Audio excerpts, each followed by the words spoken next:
Hello everyone, আজকে সকাল থেকেই আমি অনেক বেশি খুশি ছিলাম কারণ আজকে আমার দিদি আর আমার ভাগ্নিরা আমাদের বাড়িতে এসেছিল। তো আজকে ওরা কিসের জন্য এসেছিল তো সেটা হয়তো ভিডিওতে দেখে বুঝতে পারছো। আমার ভাগ্নির বিয়ে 31 তারিখে, যার জন্য হচ্ছে ওরা নিমন্ত্রণ করতে এসেছে। তো নিমন্ত্রণ করতে এসে আমরা বাজারেও গিয়েছিলাম, কিছু ওর জিনিস কেনার ছিল সেটাও ও কিনেছে।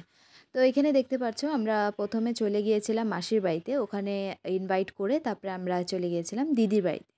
দিদির বাড়িতে গিয়ে ইনভাইট করে তারপর আমরা মার্কেটে চলে গিয়েছিলাম, মার্কেটে কিছু জিনিস কেনাকাটা করার জন্য। তো মার্কেটে গিয়ে এইসব জিনিসগুলো আমরা দেখছিলাম, অনেক কিছুই কেনা হয়েছে যেটা আমি তোমাদেরকে একবারে বিয়েতে দেখাবো। তো তারপরে আমরা চলে গেলাম বড় মাসির বাড়িতে। বড় মাসির বাড়ি আমাদের মার্কেটের ওখানেই। তো আমরা বড় মাসির বাড়িতে গিয়ে এখানে সবাই হাসাহাসি করছিল কারণ আমার যে ছোট ভাগ্নি আছে ওকে বলা হয়েছিল যে তুই নিমন্ত্রণ কর, কারণ দিদির তো কোনো ছেলে নেই। তো বলেছিল যে তুই নিমন্ত্রণ কর, আমরা তোর পাশে আছি।